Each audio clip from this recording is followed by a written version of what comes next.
ನಬಿ ಸಲ್ಲಲ್ಲಾಹು ಅಲೈಹಿ ವಸಲ್ಲಮರ ಮೇಲೆ ಒಬ್ಬ ವ್ಯಕ್ತಿಗೆ ಎಷ್ಟರ ಮಟ್ಟಿಗೆ ಮಹಬ್ಬತ್ ಇರುತ್ತದೆಯೋ ಅಷ್ಟರ ಮಟ್ಟಿಗೆ ಅಲ್ಲಾಹನ ಪ್ರೀತಿ ಆ ವ್ಯಕ್ತಿಗೆ ಲಭಿಸುತ್ತದೆ ಅಂತ ಇಬ್ನು ಅಜೀಬ್ ರಹಮತುಲ್ಲಾಹಿ ಅಲೈಹಿರವರು ಹೇಳ್ತಾರೆ.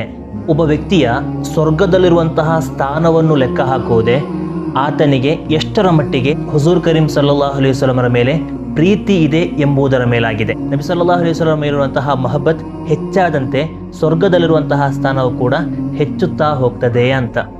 ಈಮಾನ್ನೊಂದಿಗೆ ಮರಣ ಹೊಂದಲು, ಶಫಾಅತ್ ಲಭಿಸಲು, ಅಲ್ಲಾಹನ ಪ್ರೀತಿ ಹೆಚ್ಚಾಗಿ ಲಭಿಸಲು, ಸ್ವರ್ಗದಲ್ಲಿ ಉನ್ನತವಾದಂತಹ ಸ್ಥಾನ ಲಭಿಸಲು, ಹೀಗೆ ಉಖ್ರವಿಯಾದ ಎಲ್ಲ ವಿಷಯಗಳಲ್ಲೂ ಕೂಡ ಉನ್ನತವಾದಂತಹ ಸ್ಥಾನ ಲಭಿಸಲು ಆತನಿಗೆ ಬೇಕಾಗಿದ್ದು ಉತ್ತಮವಾದಂತಹ ಮೊಹಬ್ಬತ್ ಆಗಿದೆ ಅಂತ.